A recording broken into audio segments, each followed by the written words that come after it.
सलीम बुखारी साहब, सर कहिएगा ये वाकई नून लीग और दीगर इत्तेहादी इस इशू को सर इतना सेंसिटिव समझ रहे हैं कि मियां साहब को बाकायदा सामने आना पड़ गया है सारे मामले पर, और फिर अब मियां साहब भी आ गए हैं तो इसकी सेंसिटिविटी का अंदाजा हो रहा है। इसके बाद अब असरात क्या देख रहे हैं आप? वैसे ही ऑलरेडी पॉलिटिक्स इतना ज्यादा खींचातानी है, मजीद और क्या देख रहे हैं आप? बहुत शुक्रिया आपका। गुजारिश ये है कि जो मंजरनामा इस वक्त है ख़ास तौर से आला अदलिया के हवाले से, वो किसी लिहाज से भी एनविएबल नहीं है। और दूसरी बात यह कि मुझे पूरी तारीख पे मैं नज़र दौड़ाता हूँ तो मुझे इख्तलाफात कुछ चंद के मिसालें तो मिलती हैं, लेकिन इतना रगड किस्म का इख्तलाफ होगा कि जजेस एक दूसरे के बारे में जो सवाल उठा रहे हैं वो तो बाहर वाले भी नहीं उठा रहे, जिस किस्म की गुफ्तगू हमने अब तक सुनी है।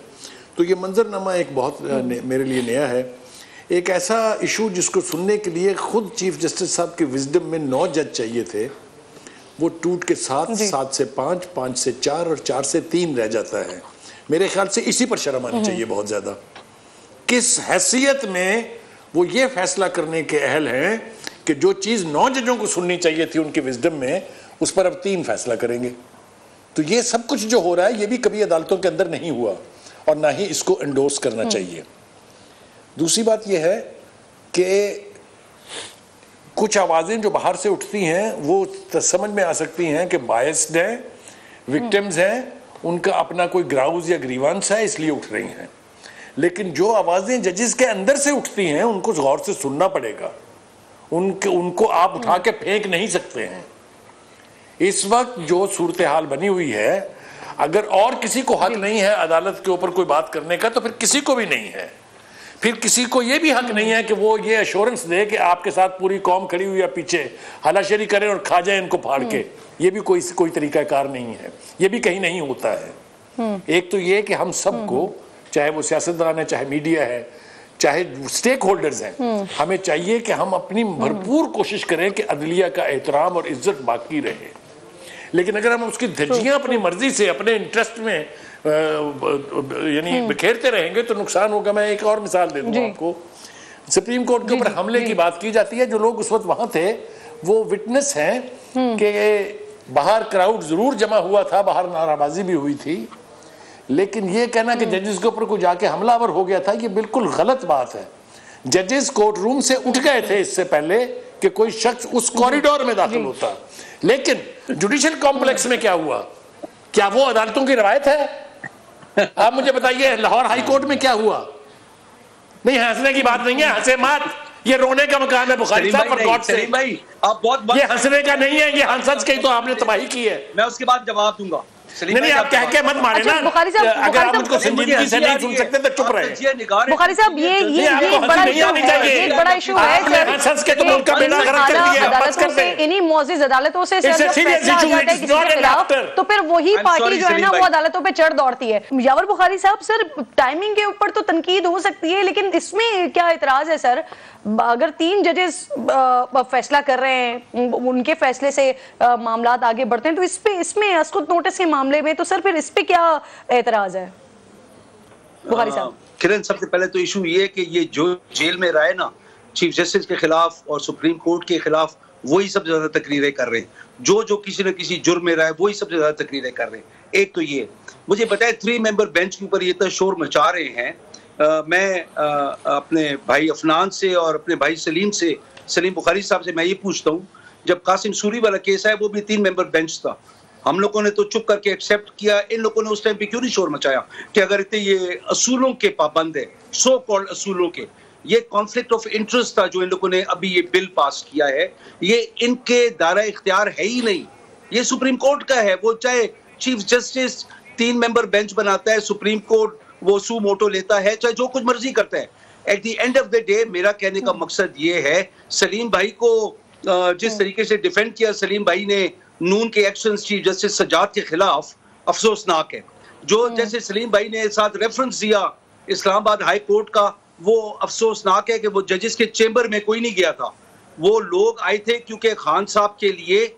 और मैं आपको इस बात की कसम उठा के कहता हूँ, कि सादा कपड़ों नहीं में सर लोग सर मौके की तलाश में थे। मुझे याद है जब ये कासिम सूरी साहब की रूलिंग के हवाले से जब रात के वक्त सुप्रीम कोर्ट खुला था, जब अदालतें खुली थी, तो उस वक्त आप लोग भी बांगे दौहल बड़ी तनकीद कर रहे थे सर। उस वक्त भी बड़ी खुलकर तौहीन हो रही थी, बातें हो रही थी सर। किरण, हमने एक्सेप्ट किया, हम घर चले। उस टाइम पे इन लोगों ने तो नहीं बोला कि फुल ऑप्शन नहीं था ना आपके पास। अभी मुझे बताएं ऑप्शन था या नहीं था? हम इतराज को कैरी ऑन कर सकते थे ना, जैसे ये लोग अभी दरख्तों के ऊपर छलांगे लगा रहे हैं। सलीम भाई ने जो बात की, जो अफसोसनाक बात है, ये एक एनालिस्ट है और एक इतने सीनियर जर्नलिस्ट हैं कि जिनका आपका इतराज खत्म हो गया। सुप्रीम कोर्ट का फैसला दुरुस्त था, बुखारी साहब, रूलिंग गलत दी थी सूरी साहब ने जी। पहली बात तो ये है कि मैं कह रही हूँ आपका इतराज खत्म हो गया। सुप्रीम कोर्ट ने दुरुस्त फैसला दिया था, रूलिंग गलत थी कासिम सूरी साहब की। किरण मेरी बात अगर पूरी सुन ले प्लीज। जी आप ही से पूछ रही हूँ। वहां पे हमें यावर बुखारी साहब आप ही से पूछ रही हूँ। सादे कपड़ों में, जैसे भी चैनल 24 का बंदा पुलिस की वर्दी में खान साहब के घर में घुसा हुआ था, हमारे पास तो पूरी डिटेल उसकी आ गई है, आइडेंटिफिकेशन भी हो गई है। और बहुत सारे लोग ऐसे कि जो ब्लू बर्ड पुलिस की वर्दी में आए हुए थे। सलीम बुखारी साहब ने कभी इतराज उठाया उस बात पे? हम लोगों ने, जो हमारे लोग खान साहब के पास अंदर गए थे जुडिशल कॉम्प्लेक्स के अंदर, क्योंकि हमें रिपोर्ट सी के सादे कपड़ों में लोग खड़े हुए हैं, साहब को मारने के लिए तैयार हैं या उठाने के लिए तैयार हैं बिफोर द हियरिंग, तो हम लोग क्यों ना डिफेंड अपने लीडर को करें? जब कानून फैसला करेगा, खान साहब कानून से ऊपर नहीं है। ये बात सुन ले, लेकिन किसी की साइड से लेना बुखारी साहब। जी सही जी बुखारी साहब, यही एक पॉइंट है ना कि अगर किसी के मामले में, किसी भी मामले में अगर आप लोगों के पास सबूत मौजूद है तो अदालतें मौजूद हैं सर, वहां लेके जाएं इस मामले को। अब सलीम बुखारी साहब, सर चीफ जस्टिस साहब कह रहे हैं वो अपने दीगर जजेस के साथ कंसल्ट करेंगे और फिर उसके बाद वो आगाह करेंगे, मामलात को आगे बताएंगे। तो आपको लगता है कि पीर तक कोई अच्छी खबर, कोई अच्छी नवीद मिल सकती है?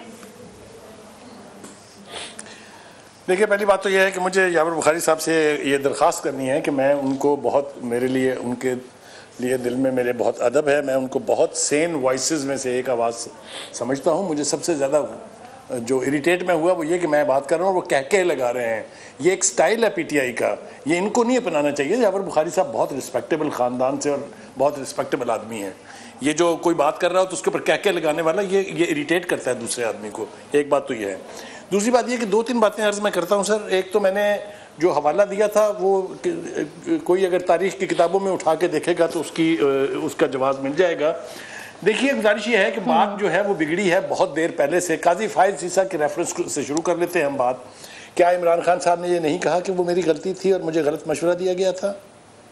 क्या उस जज की जलील करने में, उसकी तज़हीक करने में कोई कसर उठा रखी गई थी? आपको याद है पीटीआई के लोगों के बयानात?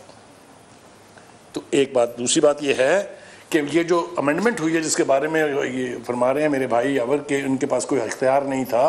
अपने सबसे क्रेडिबल लीडर जिनका नाम है Hamid Ali Khan, who is a jurist, who is a law experts, उसने वेलकम किया इस फैसले को और कहा है कि ये ताख़ीर से हुआ है, ये बहुत पहले होना चाहिए था। इसी तरीके से बार्ज ने भी ये मुतालबा किया था कि आज खुद नोटिस का जो है मामला, इसको निपटना चाहिए किसी तरह से। इसकी तबाहकारियों की अगर मैं लिस्ट बयान करने बैठूं तो रिकोडिक से बात शुरू होगी। जो $6 बिलियन जुर्माना हुआ वो भी एक किसी तरह का सुओ मोटो था। फिर नेस्ला टावर के साथ क्या हुआ, पीकेएलआई का जिक्र उन्होंने फरमा दिया कि अपने भाई को इसका इख्तियार दिलाने के लिए और बुखारी साहब टाइमिंग भी दुरुस्त है, दी गई।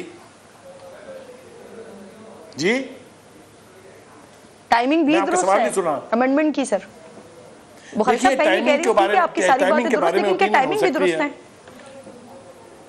जी। देखिए, टाइमिंग जो है उसके ऊपर सवाल उठ सकते हैं, उसके ऊपर सवाल उठाया जा सकता है, लेकिन जिस तरीके से बुलडोजिंग हो रही है हर तरफ से, आप किसी एक को एक्यूज नहीं कर सकते। जिस तरीके से जुडिशियल एक्टिविज्म अपने अरूज पर है अदालतों में, ये नहीं होना चाहिए। ये जमानत के ठेकेदार नहीं बनने चाहिए।